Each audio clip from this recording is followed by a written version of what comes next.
All right, we are live. Hello, everyone, and welcome to Stock Market After Hours. It's good to be back with you on our regular scheduled appearance. We mixed it up this past weekend and did a weekend edition early in the morning to kind of, I like to mix those in if you've been watching this Stock Market Hours or even when it was past the dividend power hour that we talked about.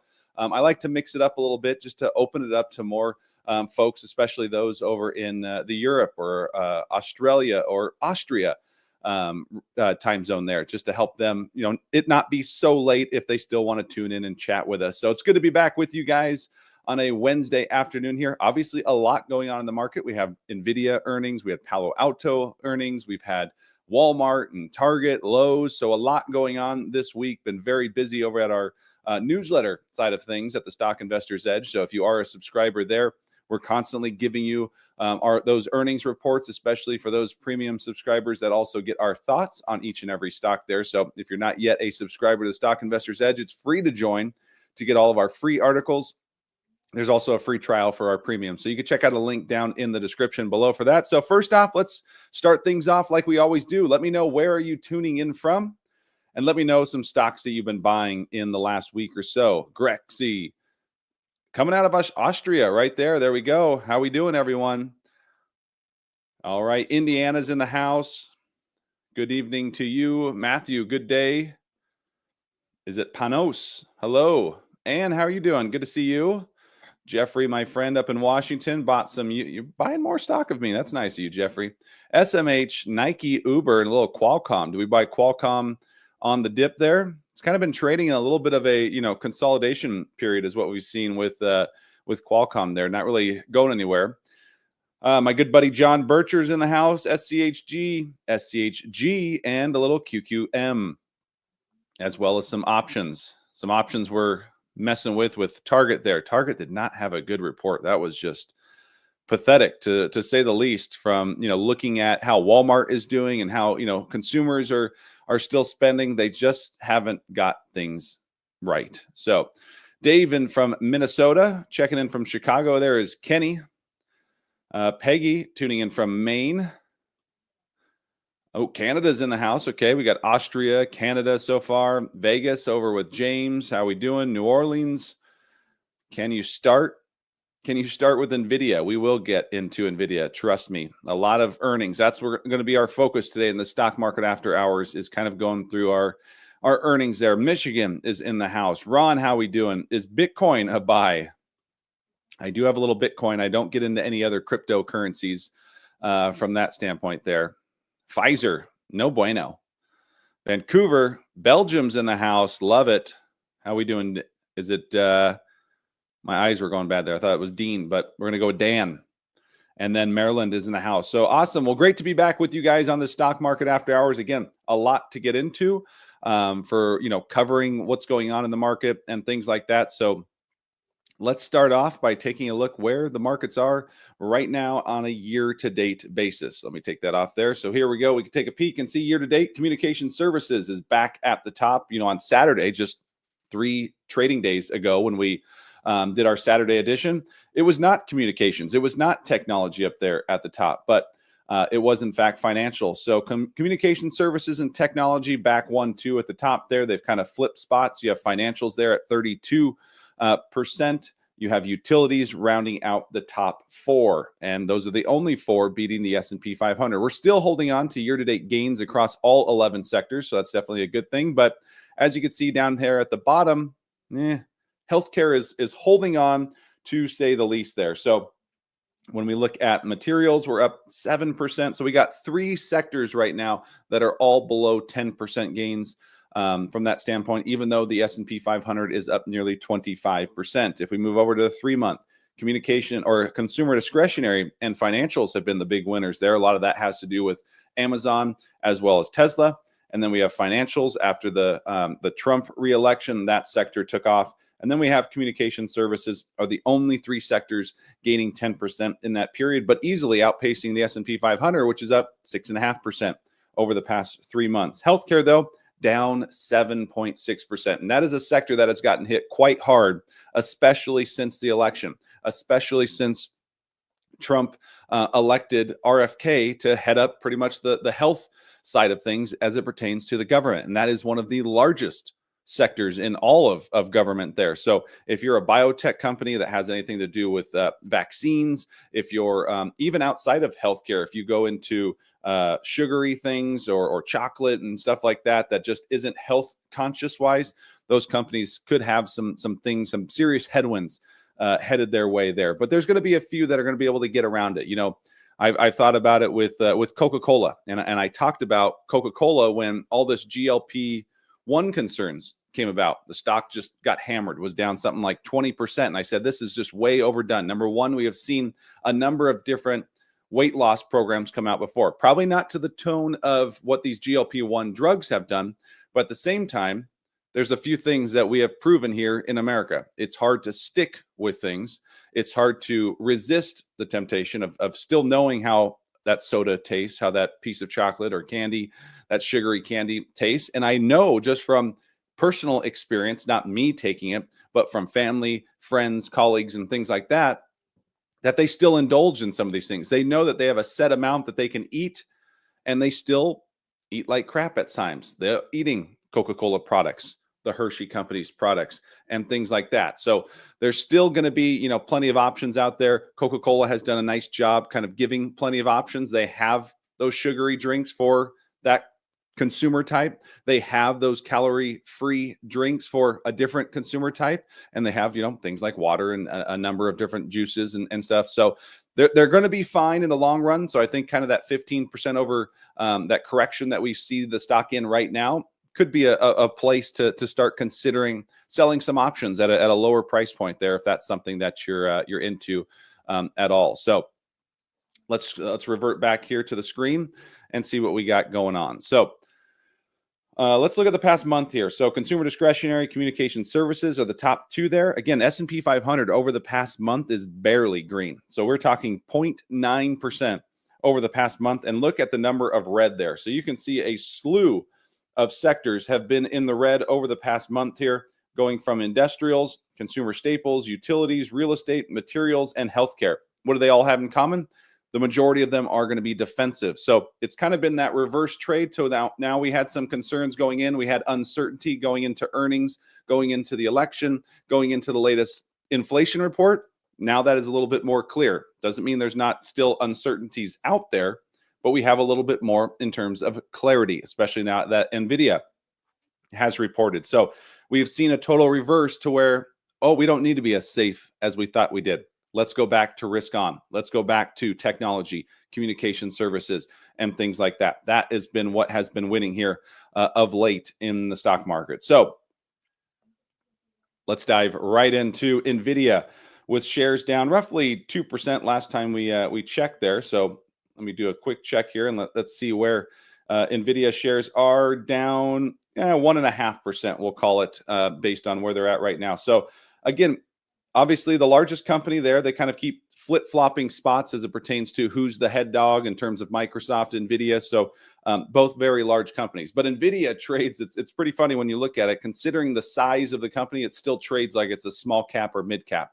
When you see these massive moves, I mean, the stock right out of the gate was down something like 6%, and then it swung to green. Now it's kind of leveling in that flattish area. But don't be surprised if you see some fireworks tomorrow when the true market opens. There's not, there's decent volume for any other company when it comes to Nvidia after hours, but the majority of folks trade during market hours. So I never let after hours swings one way or the other influence me too much, because it's not out of the blue to see something red after hours and turn green tomorrow, or vice versa. So let's be mindful of that. So let's see where the company reported. And if you're not part of our Discord community yet, you can check out our full Discord, the Stock Investor's Edge, where we chat about stocks all day long.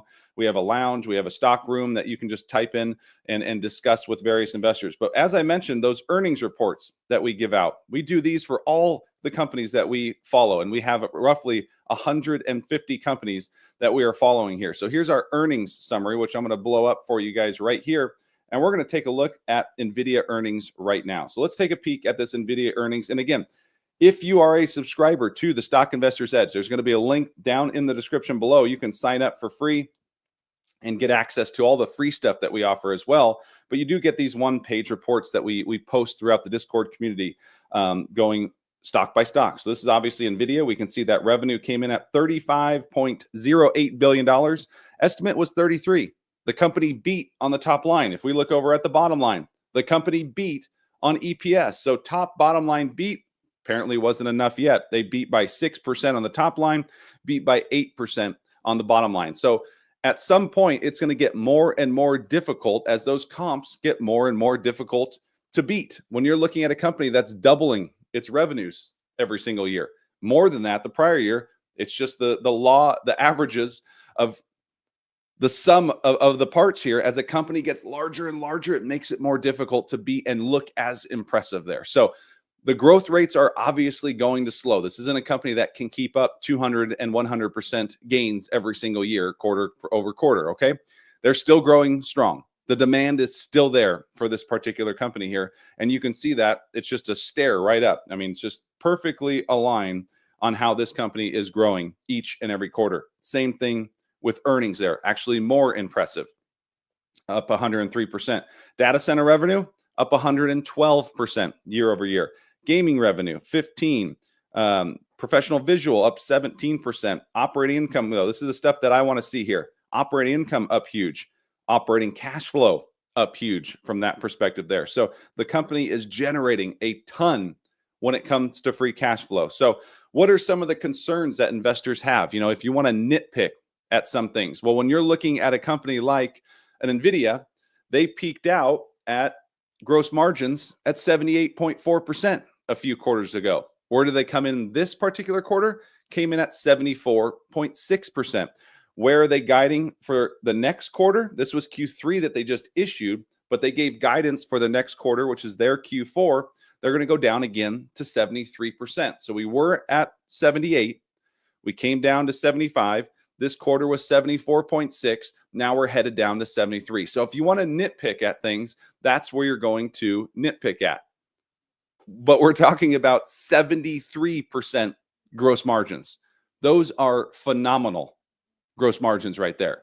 So to nitpick about that is a little bit, and I think that's why, you know, we're not seeing a huge move in the stock market one way or another. You know, we're coming to our senses a little bit here. So what else do we see here? Here's that free cash flow, $16.8 billion in free cash flow. That's after reinvesting money to further their growth potential right there. That's 140% gain year over year almost there. So that is fantastic to see from that standpoint there. So I thought it was a pretty solid quarter overall for NVIDIA. I think, you know, I don't know if there's anyone out there that is, you know, expecting this company to continue to grow and double its revenues year after year like that. So it's impressive to still see 94% revenue growth, still see 103% earnings growth, and data centers. The demand is still there. They have new products coming out with the Blackwell. You know, there was some talk of the overheating issue and things like that. We haven't heard from that. So the earnings call is going to be underway. So that could sway the market a little bit from that perspective there. So it'll be interesting to see. This is obviously a company to have in you know, my portfolio for a good deal longer here. So, you know, is the valuation great? It could be better. We have seen better. It's not, you know, terribly overpriced by any means. So you know, it's something to take into account. So let's go over to NVIDIA here. Let's look at our earnings estimates moving out. So we're still down only a 1.5%, not even right now. So if we go to Seeking Alpha, we'll take a look at the earnings estimates. We could see right now, if we use the January 26, so again, I like to look 12 months out, we can see the stock's trading at roughly 35 times. 35 times, not too bad there. But the thing to consider, and let me get my pen here for you, is that 34.9 times. So if we round up right there, 34.9, that's going to be at a growth rate though. And I like to take both of those in an average. So if we average those out, we're looking at 68, so 34%. So we're still talking about a PEG ratio that's sitting right at 1. So even though you're paying a high premium in terms of a price to earnings multiple, the growth that's expected still for this company, it may not be growing at 120%, but I don't think there's anyone out there that's going to expect that moving forward. You're still going to get 47% growth all of next year and 20+% growth the following year. Those are on comps that we're seeing year after year. On top of that, that is impressive right there. There's a lot of companies that would kill for just 21% growth right now, and they are even growth companies. So there's still a lot to like. There's still value to be had. I would love to see Nvidia come back down, into the $110, $120 range from that perspective, and start to get involved when it comes to options and stuff like that. But to nitpick things like, oh, the gross margin is starting to slow from 78 down to 73 next. I mean, come on, guys. A 73% margin is definitely very impressive right there. So again, if you're interested in getting these earnings reports, and for all the premium Edge Plus members, sign up. Again, there's a free trial for that, and you can check out the link down in the script. Well, we give our take. So not only do you get the one pager, but you also get our take on the stock overall, diving deeper into the earnings reports for all the stocks that we follow. So let's jump in to another one that we're following right here. So again, you can see our Discord community here. When I back up on your screen here. So we just went through Nvidia. Now we're going to go through and look at Palo Alto here. So let's bring up the Palo Alto earnings, which came out here today. So if we take a peek here at Palo Alto, let's get the iPad to not wanting to work for me right there. There we go. So if you take a look here at Palo Alto, we can see the revenues came in at $2.14 billion. EPS came in at 1.56. So again, just like we saw with Nvidia, beat on the top line, beat on the bottom line there overall. So definitely, a good quarter so far based on as it compares to analyst expectations. There we go. Revenue climbed 14%, earnings 13%. So a very different company than we're talking about as it pertains to with Nvidia. So let me take a peek real quick on my side monitor here to take a look at what Palo Alto. So right now, they were down double digits for a little while there, but they're down 5% right now after hours. So again, just take it with a grain of salt. After hours is a lot less volume than what happens on the regular market and things like that. So we'll definitely be keeping an eye on that one overall. But again, cybersecurity, I believe, could be even a larger opportunity for investors. So we just started off and kicked things off with Nvidia, obviously the AI king there. But in terms of an opportunity, when you're looking at a total market right now, total addressable market, also known as TAM, cybersecurity could be huge. I think both of them are obviously going to be huge, but I think there's still a fantastic opportunity to be had in cybersecurity.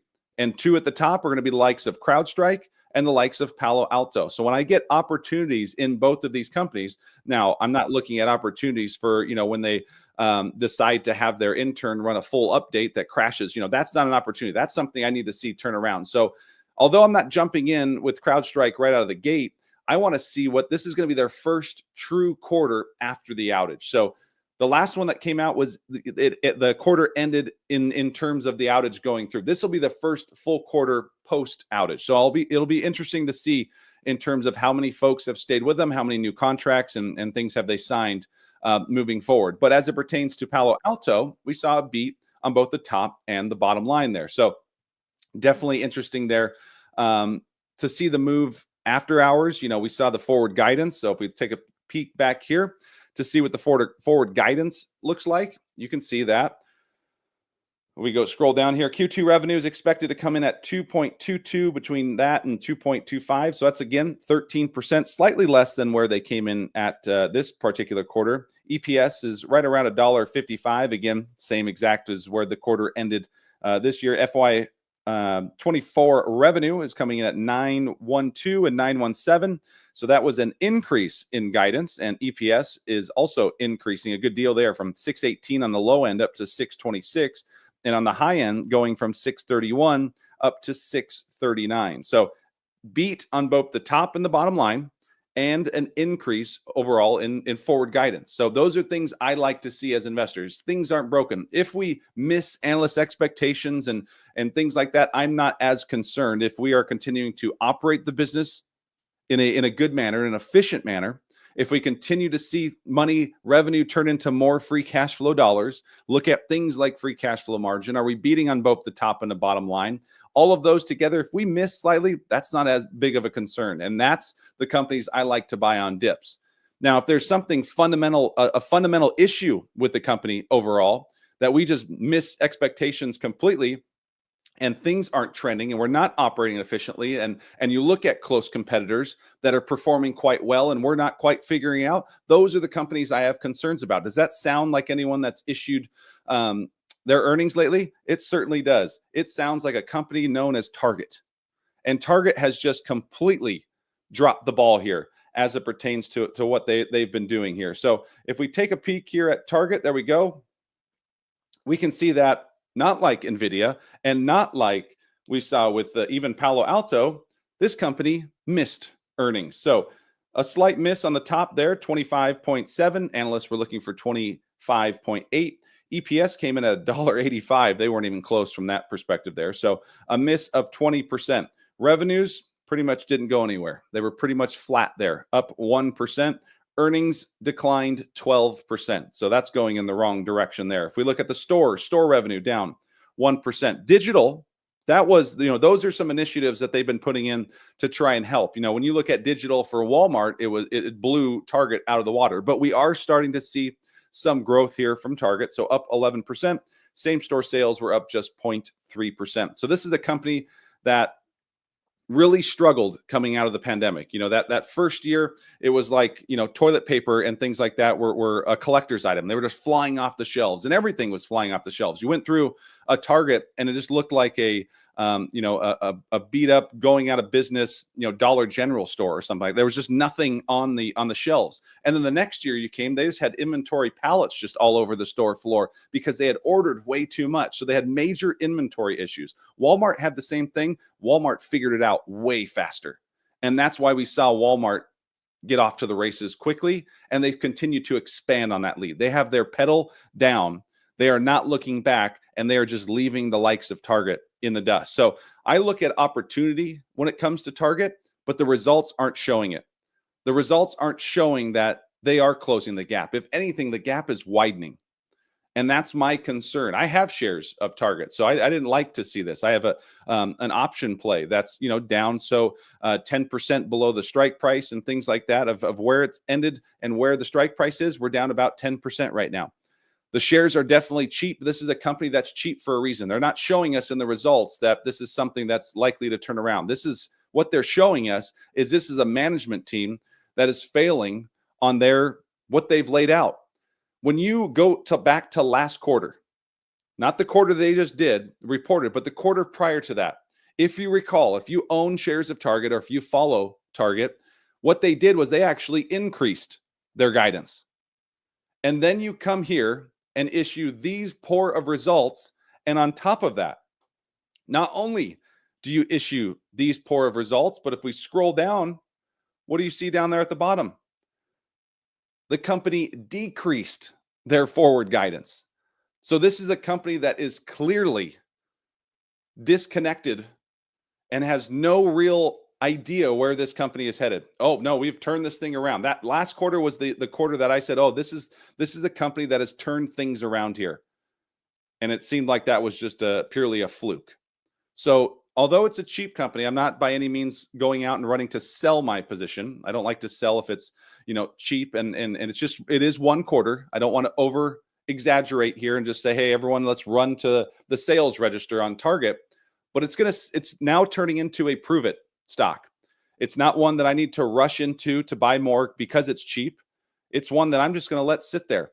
And I'm going to say, show me the next quarter. If we continue to see results that are declining and we continue to see that gap widen between the likes of Walmart and the likes of Target, then I have enough information to say, hey, this is one that you just got to cut your losses on. So sometimes there's stocks out there that you just have to cut your losses on.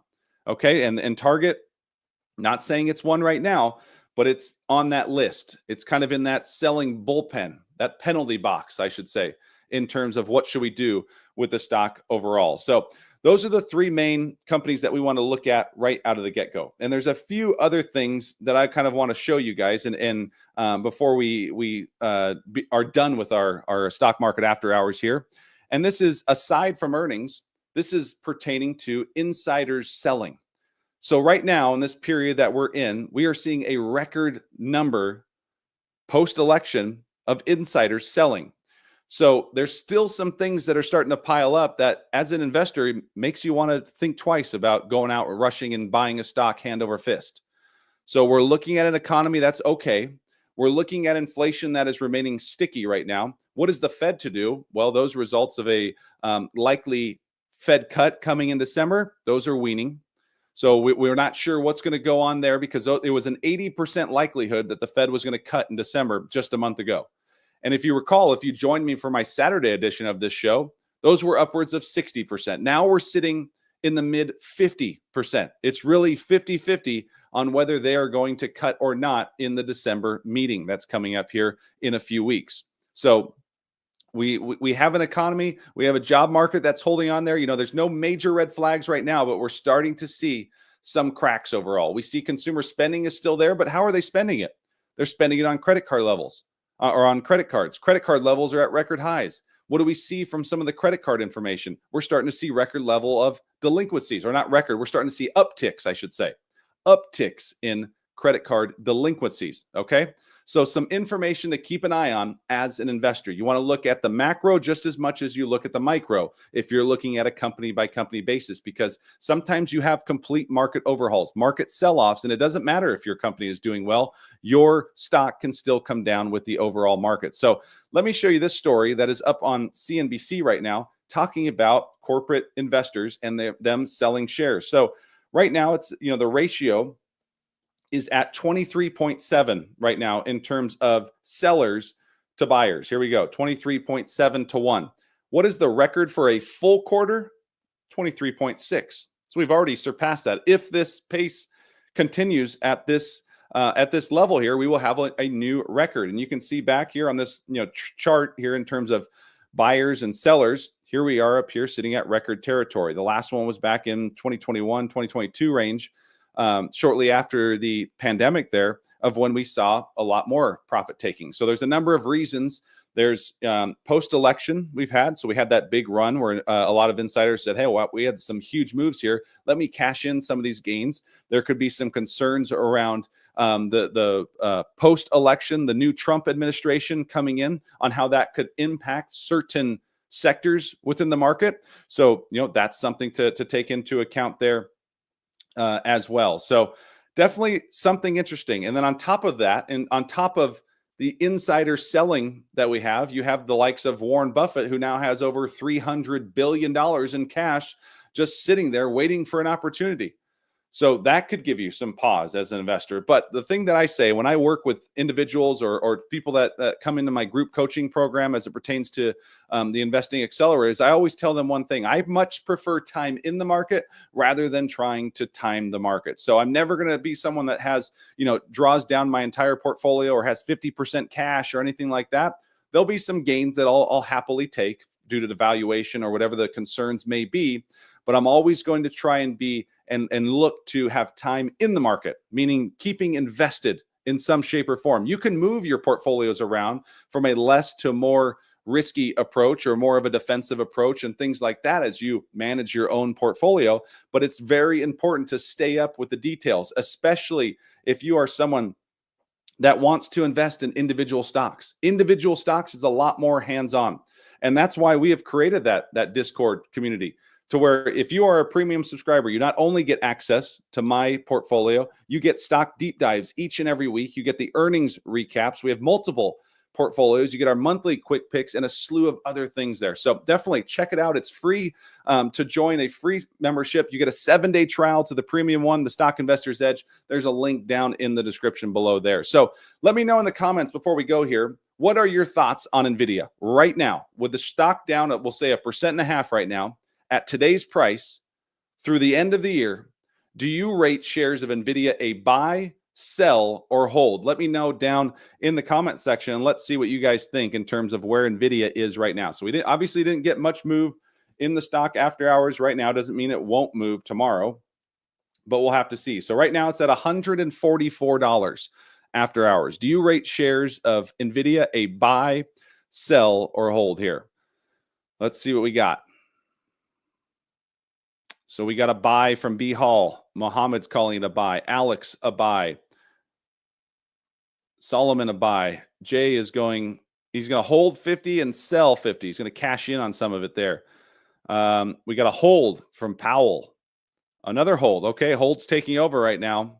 Moderate buy from Jeffrey. Rocky's going to go with a hold as well. Young Frost is going to go with a buy. Margaret is going with a hold. It's going at least to 155. So that would make it a buy then, I would assume, right there. We got a buy. Oh, we're shorting it. We have a short position there. That would be a dangerous short right there, but hold, buy. So you guys are pretty split on buy and hold. Mohammed's going strong buy. And we have a sell here. That might be our first sell that we've seen outside of the short position up there. Nelson said, I started investing at 65 years of age 6 months ago. I'm sticking to my plan long-term for my grandkids. One of my favorites in my portfolio is NVIDIA, I'm assuming, and Palantir. Jaws got a covered call at 150, so creating a little income there by utilizing options. Jensen said there's demand exceeds expectations. So, Jensen is a fantastic leader. He is one that, what we have seen from the guidance that he gives, the commentary that he gives in terms of expectations, in terms of demand and supply, and any issues that come across, which are very few with NVIDIA. But I have found it to be pretty accurate. He's not one to kind of blow smoke and over promise and under deliver like some of the CEOs that are out there. So when he tells me that the demand is strong for it and exceeds their expectations and things like that, I take it at face value. I believe in what he says because he hasn't proven it otherwise. I haven't had a reason to look at him and say, oh, he believes this, but it's going to turn out like that. No, that just hasn't been the case. And those are the leadership teams that not only have a good pulse on their overall company, unlike what Target looks like right now. Hopefully their management team is watching right now because they need to get their ducks in a row. They need to have their pulse on the company. You either know what's going on or you don't know what's going on. If you're not confident that you're going to exceed and meet expectations heading in, then there's no reason for you to increase your guidance. I know they were digging out of a hole and they said, oh, maybe if we can, increase our guidance here, our stock will pop. It did last quarter. It did in fact pop, but that was a short-term gain. I would love to go see actually something we might do after the show is go and say, okay, after that guidance increase that you had for Target and the pop that we saw in the stock, was there any insider selling that took place? Might be something to worthwhile on looking at there from that perspective. So again, hold position right now for Target. NVIDIA, I would like to see come down right here overall, and Palo Alto, CrowdStrike are two that I'm looking to hopefully purchase in the near future here. So we've seen what Palo Alto has reported. We'll see, CrowdStrike and stuff like that, two of the big dogs in that cybersecurity. But I continue to believe that cybersecurity has a long runway of growth. I know some people talk about it, but most of it kind of gets in the shadow of AI talk. And AI still has a long runway of growth. Don't get me wrong there. But let's not forget about both and kind of making sure we diversify across different subsectors within technology. You can run with both of these here. So something to kind of keep in mind. There's ETFs and routes to go there from that standpoint there. So thank you guys for joining me in Stock Market After Hours here. We got a lot done. We talked about NVIDIA. We talked about Palo Alto earnings. We talked about Target earnings. We looked at the corporate insider selling that's going on. Talked about Buffett and his $300 billion cash position that could buy, when you see some of these memes out there with how much cash they have over at Berkshire and the number and the quality of the global brands that they could buy, many public companies from that standpoint, it's pretty fascinating just how much cash that they have right now. I hope they have a plan with it right now and it's not just sitting there doing nothing, but we'll continue to watch and keep our eyes peeled there. So we got a lot of work to do here at the Stock Investors Edge with all of this earnings reports that's coming out. We got our stock deep dives coming out, and we have a brand new product that'll be released here very shortly next week. So we're excited about that. So definitely, if you're not yet a subscriber to the Stock Investors Edge, definitely head down there to the description and you will find the link where you can either be a free subscriber, you'll get our weekly update. But if you're really looking to take your investing to the next level and be a little bit more hands-on, check out our 7-day free trial to the premium subscription. So thank you guys for being with me today. It's good to be back on our normal time, and we will see you next week. Take care.